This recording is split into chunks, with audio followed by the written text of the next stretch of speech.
los emprendedores muchas veces idealizan el éxito, ¿no? Lo tienen como en el horizonte, el éxito. Yo no controlo las oportunidades que vamos a tener y la que llegue pues intentaré hacer lo que es más razonable, ¿no? Siempre he dicho que llegaré a ese momento.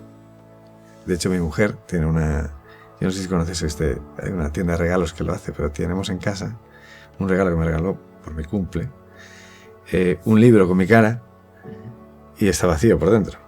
Y se titula "Cuando venda la empresa voy a..." y porque estaba todo el día dando la tabarra como, "Oh, tú tranquila, cuando venda la empresa voy a..." El libro está amarillo ya, o sea, ha pasado un montón de años.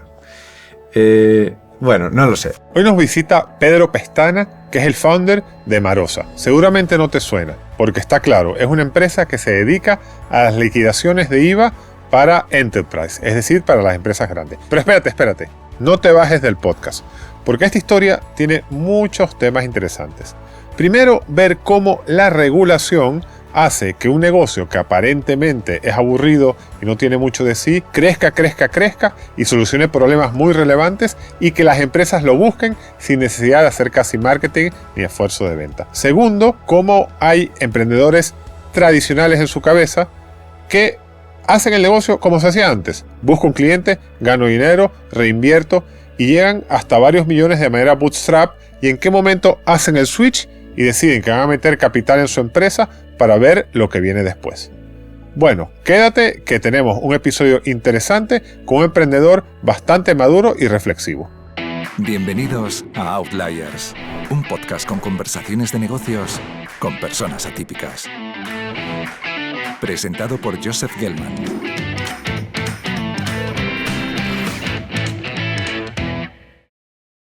¿Qué tal, Pedro? Muy bien, aquí estoy. ¿Vienes de Vigo? Vengo de Vigo, llegué esta mañana. No tanto calor como en Madrid, pero muy bien. Muy bien, hace mucho calor aquí. Este día que estamos grabando hace calor. A lo mejor cuando publiquemos ya no hace tanto. Desde luego que en Vigo es donde no vamos a saber el tiempo que va a hacer, porque ahí sí que cambia cada día. Muy bien. Oye, esto uno no se levanta cuando tiene 17 años y está pensando en qué hacer con su vida y dice, yo me quiero dedicar a los impuestos. Entonces, ¿cómo se llega a esa afición? Hombre, desde luego que si me dicen que me voy a dedicar al IVA en tercero de carrera, me tiro por la ventana. Pero mira, yo estaba de Erasmus, o sea, me fui de Erasmus, acabé la carrera en Francia. Y luego estaba viviendo en Bélgica. Hice primero un primer trabajo de becario en la Unión Europea y luego yo me quería quedar viajando. Entonces busqué un trabajo y el que encontré fue una Big Four trabajando en IVA, en compliance de IVA exactamente. Y a eso me dediqué. ¿Y crees que no? Me gusta. A todo se le puede encontrar. El IVA también puede ser un impuesto complicado, puede ser un impuesto que tiene una gran parte de conocimiento, otra gran parte de procesos que puedes ir mejorando. Supongo que no solo al IVA y que a todos le puede encontrar un gusto y una forma de apasionarte. Bueno, dicen que si tú algo lo aprendes a hacer bien y te conviertes en un maestro en eso, terminará siendo tu pasión. Pues será eso. Muy bien. Aunque sea IVA. Ok, entonces estabas en Big Four. Sí. La Big Four muchas veces se entra en esa rueda y nunca se sale. ¿Cómo hiciste tú para salir de la Big Four? Estuve en Big Four y me gustó, viajé con las Big Four, te decía, estuve en Bélgica, de Bélgica me fui a Singapur con Deloitte, de Singapur volví a Londres, pero esto ya fue con EY. Y bueno, por el camino ya iba pensando en empezar un negocio y hubo un punto en que dije, bueno, pues en este punto me pongo por mi cuenta y empiezo. Y empecé pues muy poco a poco. El proceso fue desde poco, desde como autónomo incluso, a ir creciendo. ¿Y de qué era este negocio? Este negocio es un software de compliance de IVA. Hacemos declaraciones de IVA con software en toda Europa. ¿Pero empezaste de una vez con un software? No. Así es lo que es ahora. Pero yo empecé como un servicio, realmente. Yo venía de las Big Four, lo que hacíamos es compliance de IVA, que es ir a una gran empresa y decirle, unificamos todas tus declaraciones de IVA en un mismo centro, un mismo equipo. Eso es un servicio repetible que sigue un proceso y por lo tanto automatizable y escalable.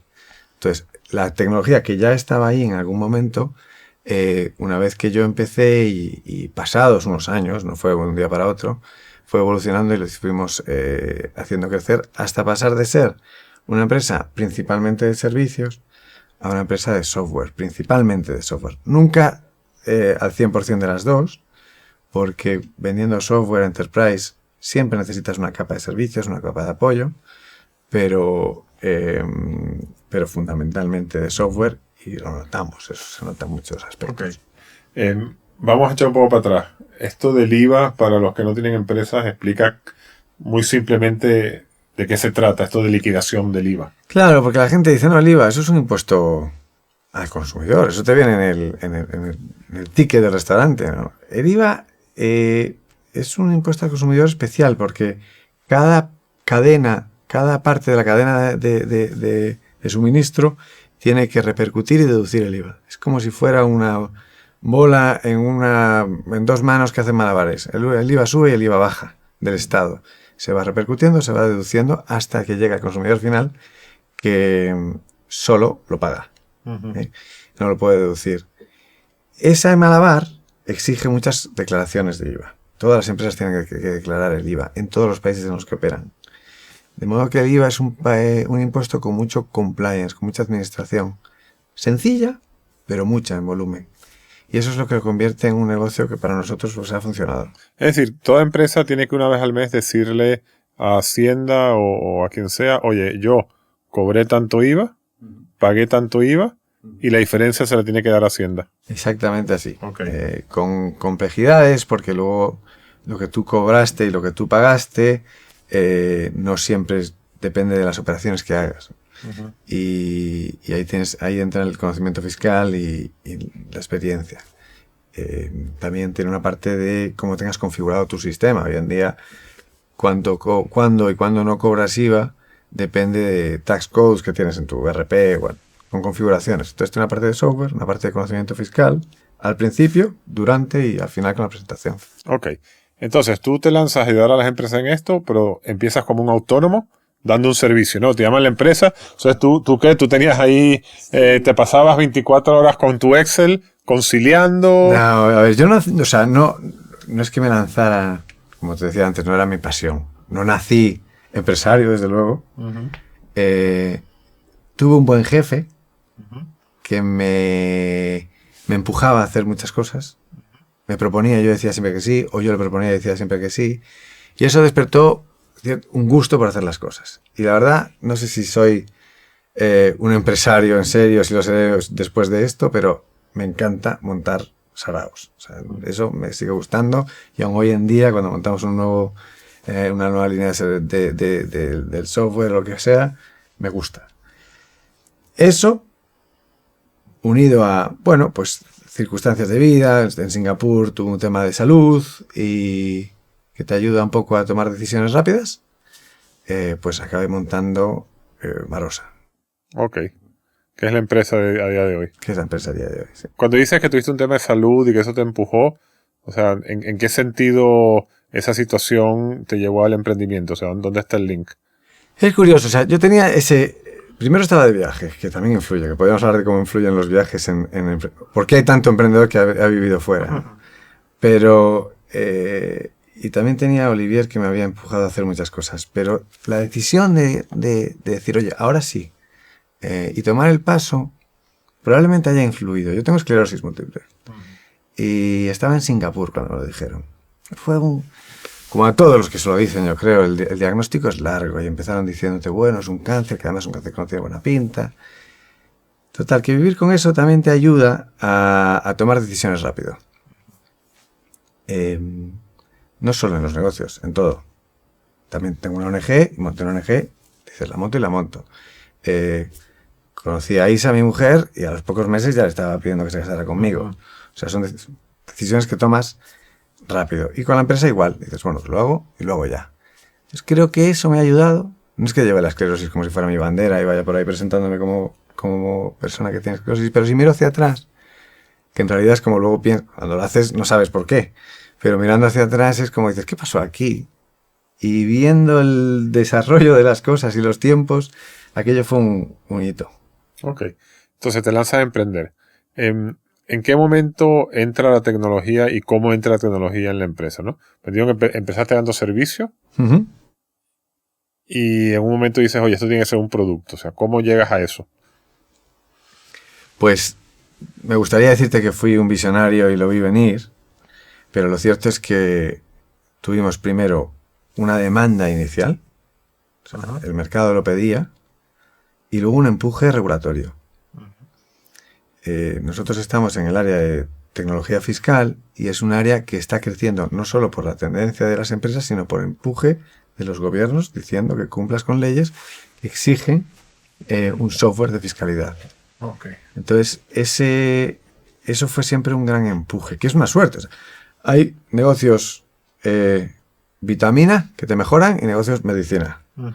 Pues las medicinas son los que necesitas. Tenemos la suerte de ser de esos. Y cada vez más. O sea, que esta complejidad que existe o que generan los reguladores principalmente, a ti te conviene, ¿no? Porque, ¿qué dicen, por ejemplo? Oye, ahora el IVA hay que presentarlo de manera electrónica. Entonces necesitan necesariamente un software como el tuyo. Sí, mucho más dicen. El IVA tienes que presentarlo en tiempo real. Ok. O sea, y a nivel de factura. Hasta hace 20 años tú presentabas una declaración de una página con el resumen de tus casillas. ¿Por qué? Porque era lo que tú podías producir, lo que ellos podían procesar. El apetito de datos no ha cambiado, pero las formas de producirlos y de procesarlos sí. Entonces, ahora que las empresas pueden generar esos datos en tiempo real y enviarlos, y Hacienda los puede procesar, se piden. Entonces, ¿a qué estamos llegando? A empresas que diariamente, según emiten facturas, se la envían a Hacienda, incluso antes de enviárselas a sus clientes. Esa es la tendencia. Okay. Y no solo, o sea, hablo de Europa en general. Latinoamérica empezó esa tendencia hace 15 años. ¿Y el software tuyo es exportable, o sea, funciona en distintos mercados? ¿O la regulación hace que tenga que ser específico para cada mercado? Funciona en todo el mundo, gracias a que el IVA también es un impuesto bastante estándar.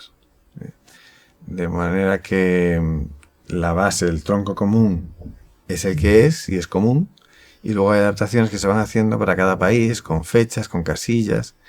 Pero eso está en la naturaleza del impuesto, de manera que se puede procesar. No solo es estándar en lo que hace, sino en para quién lo hace. Una cosa que nos estamos dando cuenta ahora es que nuestros clientes no solo son empresas multinacionales o medianas que están en varios países, sino que se está vendiendo mucho el software ahora a asesorías y a gestorías, que ese camino que hemos hecho nosotros, en vista de la regulación, se ven que lo tienen que hacer y compran o licencian un software existente, marca blanca, como lo vendemos nosotros, en vez de desarrollarlo, que es otra historia. Ok, interesante. ¿Y cómo hace el desarrollo tecnológico del producto? Pues tú eres abogado. Yo soy abogado. Entonces, ¿cómo se hace? O sea, ¿te buscas un co-founder CTO? No, fue siempre bootstrap la empresa. A ver, es un camino espinoso. Pasar de servicios a software. Y pasar de abogado de CEO no técnico a CEO, seguir no siendo no técnico, pero una empresa de software, es complicado. Hice en 2020 un bootcamp que me ayudó, de bootcamp gallego, Jacabos. Eso es que te vas y te pasas, no sé, 2 semanas, 10 horas al día. Pasas 3, al final se alargó porque cogió la pandemia y fueron casi 6 meses. Fui al oculista después porque no veía bien de estar todo el día enfrente de la pantalla. Porque claro, tú trabajabas mientras. Entonces, te levantabas a las 6:30 para hacer una parte del bootcamp, te acostabas. Después de trabajar te conectabas con las clases. Era intenso, pero aprendí, me vino muy bien. Muy bien. No quiere decir que aprendiera a programar, pero aguanto una conversación de aquello y de lo que sigo aprendiendo hoy en día. Eso es una cosa que no hay más remedio. O sea, si tienes una empresa donde el software es un componente clave, acabas aprendiendo desarrollo de software, de arquitectura, de desarrollo, de escalabilidad, de código. O sea, es importante para un founder de una empresa tecnológica poder hablar bien el lenguaje tecnológico. O sea, tú ¿cómo es tu relación o cómo fue tu relación con los que generaron el producto en aquella época? O sea, ¿qué tipo de discusiones tenías? Claro, yo hice ese bootcamp y luego te planteas, hombre, ¿qué hago? ¿Monto un equipo de desarrollo? Pues no lo hicimos así. Primero empiezas comprando un producto ya hecho. Se llaman llave en mano las empresas de desarrollo. O sea, le compraste una consultora tecnológica, Una consultora tecnológica de desarrollo. que te hiciera el producto. Sí. Okay. Y un primer producto. Luego otro más grande también lo hizo otra consultora tecnológica. Este ya era mucho más grande. Tiene una complicación eso en desarrollo de software, que tú nunca sabes todos los requisitos que va a tener. Sí, no tiene flexibilidad. Y entonces no tienes flexibilidad. Eso una. Dos, que bueno, las consultoras también se esperan un retorno a largo plazo, donde tengan que hacer el mantenimiento, de manera que ya todo está un poco encaminado en aquella dirección. Uh-huh. Entonces pierdes independencia, la relación se resquebraja un poco y al final acabas haciéndolo in-house. Ok, o sea, al final montaste un equipo de desarrollo. Montamos un equipo de desarrollo, somos 20 personas en equipo de desarrollo hoy en día y te da más flexibilidad. Ok. Bueno, y no hemos hablado de cómo se vende esto.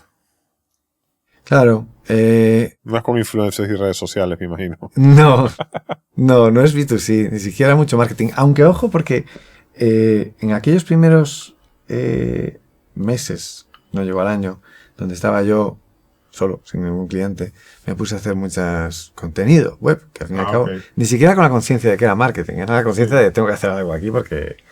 Entonces, eso dio muy buen resultado. Pero lejos, o sea, contenido del tema de IVA. Contenido del tema de IVA, porque nadie estaba haciendo buen contenido que la gente pudiera consultar. Luego teníamos el problema, y tenemos aún, que la gran multinacional no compra a través de la web. Pero cuando vamos a hablar con una multinacional, todo el mundo dice, oye, os conozco, qué buen contenido tenéis. O sea, que hay un grupo de gente que antes de irse a dormir se mete en internet o en su aplicación a ver y lee temas de IVA. Y lee muchísimos temas de IVA. No sé si antes de irse a dormir, a lo mejor para ayudar a dormir, pero durante su día dicen, ¿cómo es esta norma? Y nosotros la explicamos bien. No, está claro, ok. Pero en la venta, claro, es que tuvimos suerte. Tenemos lo que llaman ahora un product market fit muy bueno. Y eso hace que casi todo nuestro crecimiento fuera inbound. O sea, te llamaban. Ni nos llaman. Muy bien. Hoy en día todavía nos llaman. Y eso, que es un muy buen sitio en el que estar, porque dices, oye, fenomenal, ¿no? Ahora supone un reto y es la oportunidad, que ya hablaremos luego de las rondas, ¿no? Pero ahora estamos en ese proceso de pasar de una empresa que es principalmente inbound a una empresa que es principalmente outbound. Y todo gracias a ese empuje regulatorio, a esa tendencia de las empresas a automatizar y centralizar, a ese gran encaje que tuvimos, pues porque fue el momento ideal. Ok. Bueno, me comentabas de la ronda. Entiendo que del 2016 al 2024, esto fue todo bootstrap. Sí. Lo cual es muy, muy raro por una empresa de software, ¿no? Porque no sé si decir la teoría, pero lo que dicen nuestros amigos de ITNI, que estábamos hablando de ello antes, es que aquí al software as a service, una vez que ya tienes el producto, lo tienes que invertirle mucho dinero en go-to-market para que esto escale, ¿no? Porque todo el ingreso es ingreso marginal sobre el coste del producto ya desarrollado. Entonces, ¿por qué tú pasaste 8 años bootstrap? Honestamente, no conocía esa teoría, ni conocía el mundo de las rondas, ni me preocupaba tampoco. Yo monté una empresa como la que te diría a tu padre que montes. Vaya, una empresa que vaya bien y que tenga beneficio. Bueno, esa clásica. Y eso fue lo que hice. De hecho, que recuerdo, mi padre falleció hace poco y me gusta recordarlo. Yo fui al notario con mi padre en 2017. Y cuando tienes 30 y pocos, el notario tiene una parte que te lee más detalle, que te dice si la cosa va mal, alzamiento de bienes, tal cual. Y me estaba leyendo un párrafo ahí enorme y mi padre, me giré hacia mi padre y me dijo, en resumen, intenta que la empresa vaya bien y si va mal, no hagas guarradas. Yeah. Entonces yo intenté que la empresa fuera bien. Ni más ni menos. Nunca levanté la cabeza. Crecíamos a un buen ritmo. Te hablaba antes del inbound. Crecíamos con un buen margen, que también es infrecuente en empresas de SaaS. Pero llegó un punto en el que sí surgió la necesidad de decir, oye,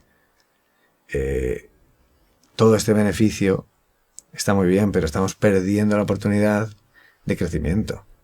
Y tenemos que reinvertir. Eso suponía asumir más riesgo y en ese momento es cuando digo, bueno, pues entonces voy a buscar un partner que me acompañe.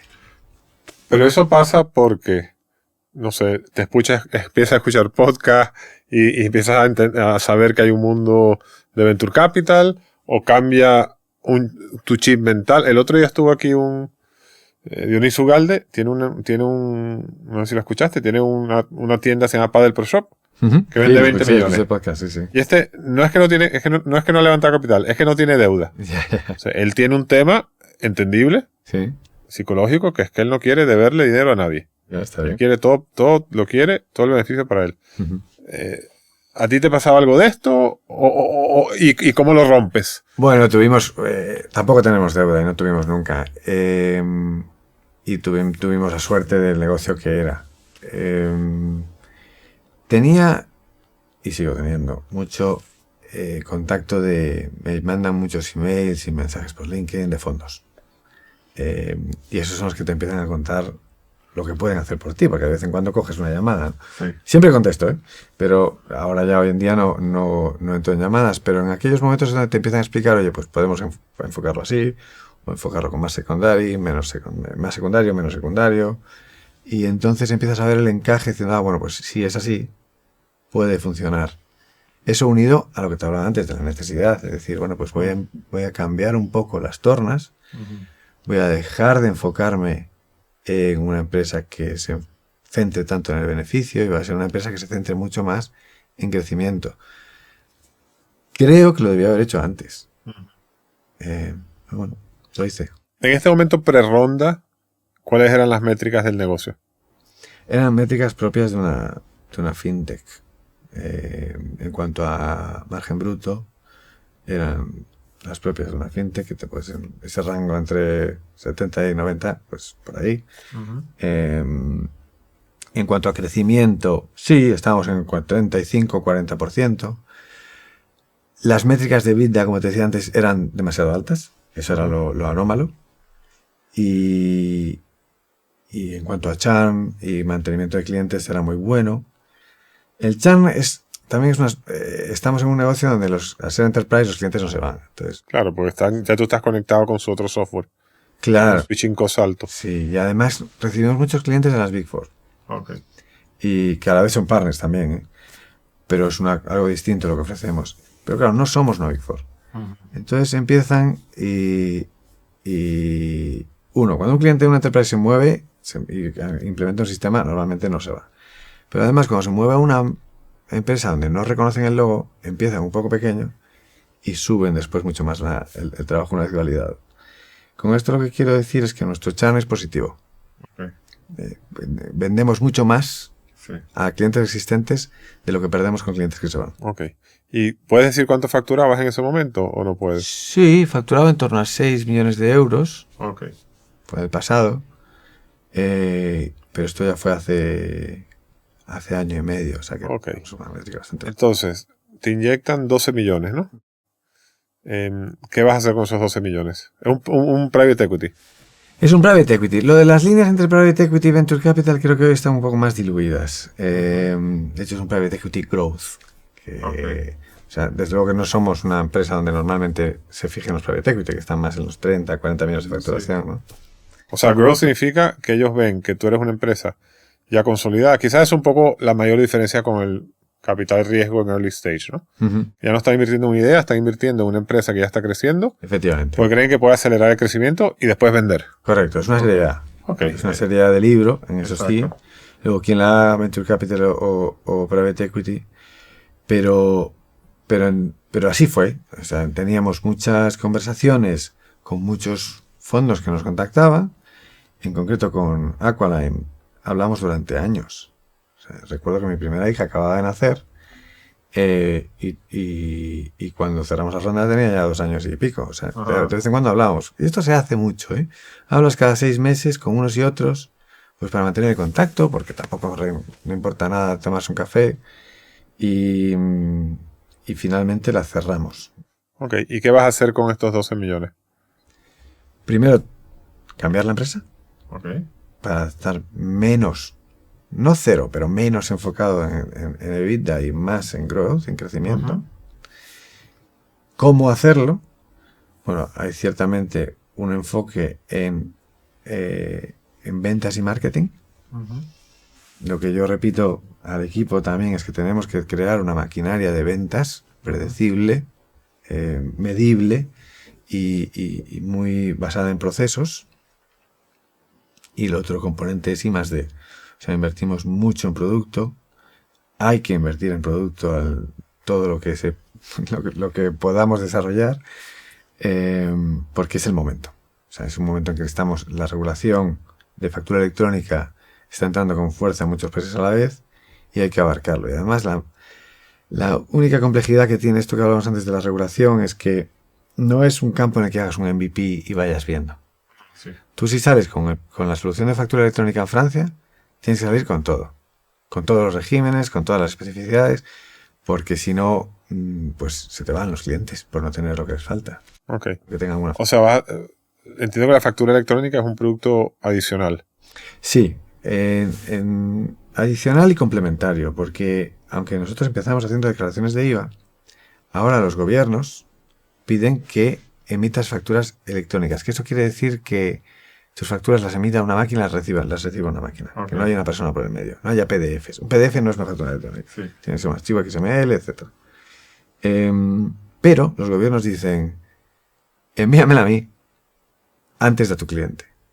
O algunos gobiernos dicen, envíasela a tu cliente, pero en 4 días me la envías a mí.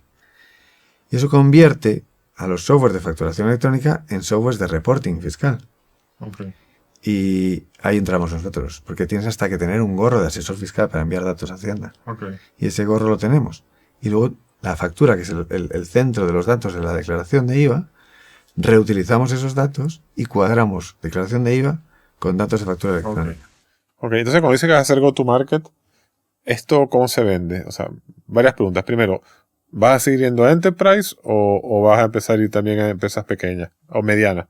Y lo segundo es, ¿esto se vende, a pymes? Pues puedes vender llamando por teléfono a todo el mundo o visitando, pero en empresas grandes se vende una venta más relacional, ¿no? O sea, tienes que ir a través de partners, no sé, de integradores, con las Big Four. ¿Cómo vas a montar ese aparato comercial? Pues en Enterprise es venta relacional y venta clásica, o sea, hay una parte de outbound, etcétera. Muchos eventos también, ahí está la parte relacional. Si quieres entrar en pymes, y es cierto que pymes es la mayor parte del mercado, no puedes entrar una a una y tampoco puedes esperar que tener una campaña efectiva de marketing en 2 meses. Entonces ahí los integradores o los agrupadores funcionan bien. Por ejemplo, una plataforma de pagos. Ir hacia esos intermediarios funciona muy bien. ¿Vas a ir a pymes? ¿Sí? Solo a través de intermediarios. Ok, perfecto.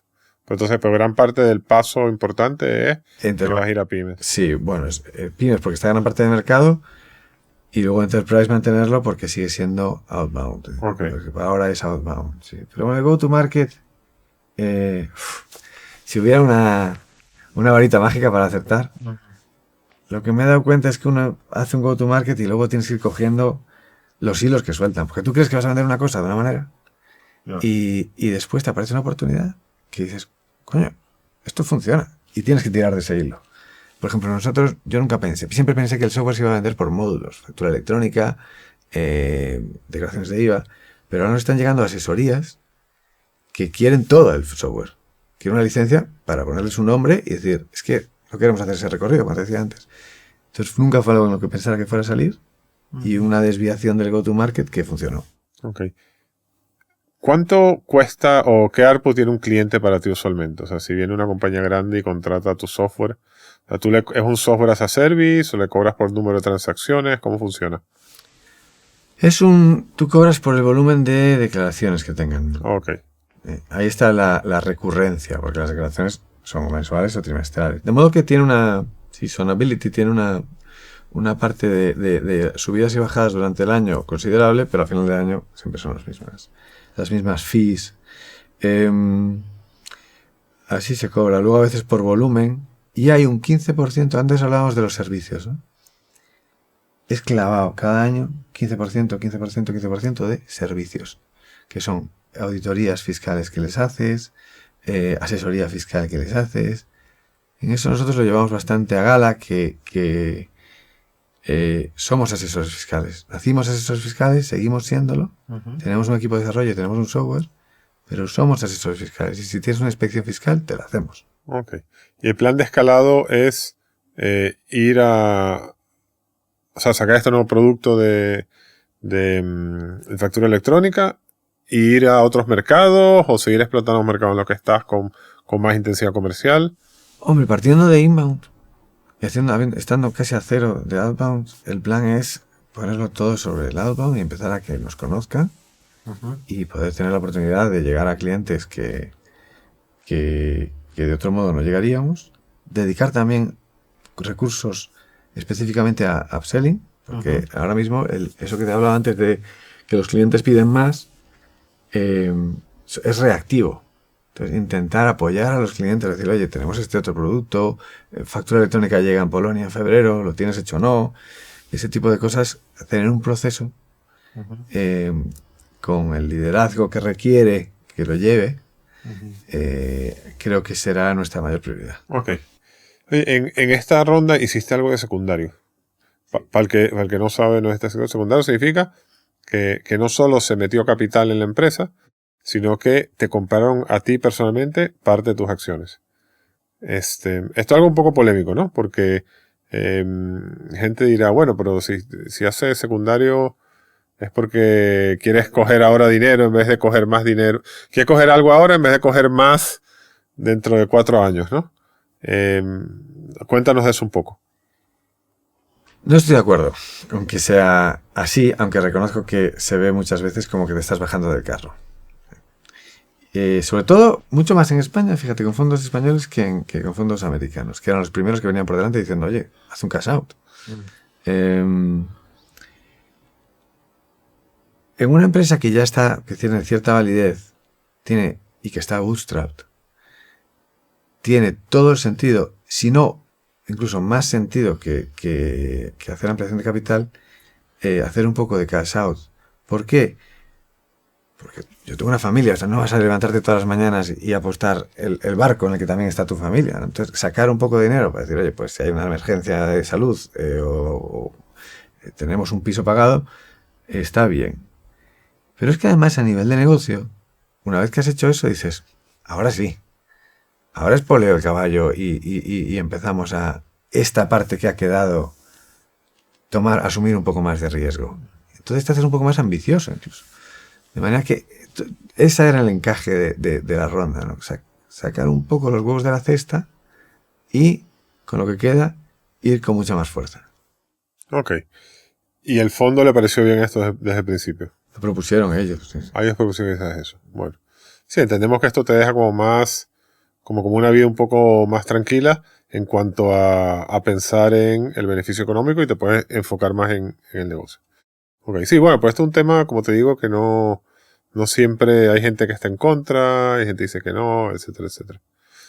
Oye, y en el plan que le vendiste al fondo para que te metiese la inversión, los 12 millones, ¿qué número pusiste de crecimiento? No era tan ambicioso, ¿eh? Estábamos creciendo al 30 y largo por ciento y ahora tenemos que crecer al 50 y largo por ciento. Con outbound y con todo esto no era una cosa de locos. Es cierto que ya tenemos cierto tamaño, no es lo mismo crecer al 100% cuando facturas 1 millón que cuando facturas 10, pero no era tan ambicioso y creo que es asequible todavía ese 50 en 4 años, ¿no? 50% durante los próximos 4 años. O sea, 12, 18, 27, 40. ¿De facturación? Sí. Hombre, no lo sé cuánto llegaríamos, pero llegar a 30 millones de facturación sería ideal, porque esto es tu objetivo y además es ya un campo en el que es el otro tamaño de empresas. Yo creo que tienes una empresa que factura 1 o 2 millones, una empresa que factura 10 y una empresa que, bueno, en el mundo de los private equity, que factura 30. Sí. Entonces llegar a ese nivel me gustaría. Ok.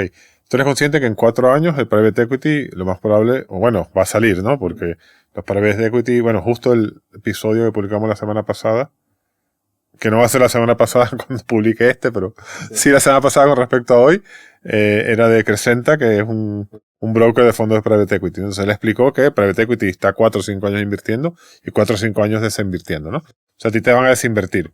Cuando ellos desinviertan hay distintas opciones. O se lo venden a otro private equity, que dice, bueno, vamos a hacer más crecimiento todavía. o se lo venden a un private equity de una empresa similar que las fusiona, o se lo venden a un competidor más grande. ¿Tú cómo te ves? ¿Tú ves que tu historia acaba en la próxima venta? O sea, ¿te has puesto un horizonte temporal de 4 años? Sí. Bueno, para el private equity lo entiendo. Obviamente ellos entran Sí. para salir. Es perfectamente lícito y estoy de acuerdo. Yo, personalmente, los emprendedores muchas veces idealizan el éxito, ¿no? Lo tienen como en el horizonte, el éxito. Yo no controlo las oportunidades que vamos a tener y la que llegue, pues intentaré hacer lo que es más razonable, ¿no? Siempre he dicho que llegaré a ese momento. De hecho, mi mujer tiene yo no sé si conoces hay una tienda de regalos que lo hace, pero tenemos en casa un regalo que me regaló por mi cumple, un libro con mi cara y está vacío por dentro. Y se titula "Cuando venda la empresa voy a..." y porque estaba todo el día dando la tabarra como, "Oh, tú tranquila, cuando venda la empresa voy a..." El libro está amarillo ya, o sea, han pasado un montón de años. Bueno, no lo sé. Hay una posibilidad que sea un inversor estratégico, donde entre y el equipo pueda seguir creciendo dentro de una estructura más grande, les vendría bien. Hay una posibilidad que sea, como tú dices, una parte mayoritaria de un private equity y una posibilidad que sea una parte minoritaria, por ejemplo, comprando las acciones de este fondo, de un private equity, en cuyo caso pues yo seguiría, pero con una parte mayoritaria. Esos son los posibles escenarios de éxito. Pero ya te digo, no sé, hasta que llegue el momento, no sé cómo va a acabar. Siempre lo es, yo supongo que le pasa a todos, ¿no? Con cierta sospecha, porque como te decía, lo idealizas, pero luego piensas, no sé qué será peor, si aumentar el ritmo o parar de golpe. O sea, no sé qué es peor para la salud.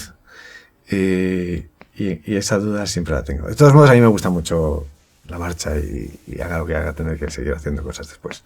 Tú has contado tu historia y va como muy... Parece siempre venía viento de cola, ¿no? O sea, montaste, conociste tecnología, empezaste a desarrollar, regulación. O sea, toda esta regulación que nosotros odiamos, a ti te viene de perla. Entonces, ¿es así la historia? ¿Ha habido momentos complicados? No, yo creo que no. Yo creo que es la historia cuando te sientas en esta silla, pero luego, durante los años, hay muchos momentos complicados y sobre todo, yo creo que los aciertos los sacas de las pruebas. Entonces vas probando y vas cambiando un poco la dirección. Leí hace poco que Warren Buffett decía que él miraba más las empresas que veían por el espejo retrovisor que las empresas que veían por el parabrisas. ¿Qué quiere decir eso? Que no aciertas con una gran visión donde tú vas a decir dónde vas a llegar. Aciertas mucho más viendo lo que ha pasado y corrigiendo la dirección. Y siempre moviendo el volante unos centímetros hacia un lado o hacia el otro para ir variando en función de lo que te pide el mercado y lo que tú has experimentado que funciona. Así ha sido, yo creo. Pero no ha sido duro, entonces. No, sí. ¿Sí? Mover el volante y ir corrigiendo venía de errores. Bueno, das volantazos. Pero ha sido duro porque, bueno, al fin y al cabo es bootstrap. Entonces fue siempre yo. Y mira, hablando del fondo, no es tan mal tener un partner con el que compartir decisiones. Porque tú todos estos años eras tú contigo mismo. Sí, era yo conmigo mismo. Llegabas tú a tu casa y seguías dándole vuelta a la cabeza. Sí. Esto mi mujer lo puede corroborar, que aún hoy en día te levantas muy temprano con cualquier cosa que te pase por la cabeza porque que la llevas dentro. Hubo años más duros. Diría que cuando éramos entre 20 y 50, es una empresa que todavía no tiene estructura, o no tiene la estructura que tienes después, con un nivel de liderazgo que actúa con cierta independencia, y eso quiere decir que tú te comes todo. Desde una coma de una nómina que está mal hasta un cliente que tiene una coma que está mal. Entonces te comes todas las comas. Y eso fue un poco duro, fue intenso. Todo unido a que es tu negocio y está todo es muy tremendo. Entonces eso, bueno, no puedo decir que fuera malo, pero fue la parte más intensa. Ahora disfruto mucho más. Todavía hay mucho marrón, me como todos, pero no todos, me como muchos, pero pero hay más estructura y tenemos gente muy capaz. Tenemos a una líder de operaciones que se llama Alejandra, que es una absoluta estrella, que le pregunto algo y ya lo ha hecho hace días. Tenemos a Nacho en financiero, tenemos a Sara en recursos humanos, a Moncho. Entonces, toda esa gente lleva al equipo con cierta independencia. Okay. Me ayuda mucho. Muy bien. Oye, una última antes de cerrar. Hablaste de que en cierto momento tuviste, bueno, esta idea de que tienes que ir rápido y hacer lo que te gusta y tirarte por los proyectos. Eso, fuera de hacer la compañía, ¿en qué se ha manifestado? O sea, ¿qué más haces con tu tiempo? ¿Algo más que te apasione? Te decía antes, tomo decisiones rápido, por ejemplo, pues conocer a mi mujer o cambiarme de país. Llega un punto que decías, se acabó, cambias de país. Montar una ONG lo haces por pura sensación de, si se lo he querido siempre hacer, ¿por qué no hacerlo ahora? Entonces, todo eso intento hacerlo cuanto antes. Y cuando hablabas antes del éxito, bueno, pues a lo mejor, si llega un momento, no voy a esperar. Si es el momento, pues será el momento. Muy bien. Pedro, gracias por venir desde Vigo. Sí. A contarnos aquí tu historia que, a pesar de que pensamos que era de IVA, pues ha estado muy bien. No pondremos en el título del podcast que va de IVA el tema. No, porque entonces no vas a tener muchas visitas. Pero te agradezco a ti que me hayas invitado. Soy un gran seguidor de Outliers. Me parece que hacéis un trabajo fenomenal y me hace mucha ilusión ser parte. Muy bien, muchas gracias. Oye, para terminar, si tú reflexionas en esta historia y en el éxito que has tenido, ¿tú crees que se ha debido a que tienes un talento innato, a que has trabajado muy duro o es que has tenido suerte? 80% suerte, 15% trabajar duro, 5% con algunos genes que pueden haber ayudado. Pero no, yo creo que en esta silla creo que no se sienta nadie sin suerte. Y lo digo con insistir, lo digo muchas veces cuando hablo de este tema, pero es que la infravaloramos. Las circunstancias que te rodean, el momento del mercado, no solo eres tú, son muchísimas cosas a tu alrededor que dependen de cuestiones ajenas y es puramente suerte. No quito mérito. Tienes que entrar igual que suerte, tienes que entrar en el casino. Y si te va mal, tienes que volver a jugar. Entonces, eso es un paso adelante que dan determinadas personas en libertad.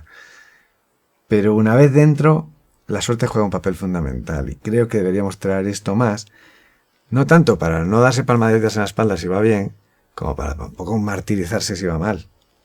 Esto deberíamos tenerlo todos como sociedad en general. Un empresario que le va bien está estupendo y al que le va mal está estupendo. Hay incluso inversores que esto lo saben y solo invierten en empresas que hayan ido mal 2 veces cuando está justificado, porque por mera regresión a la media te irá bien al final. Entonces creo que la suerte juega un papel fundamental.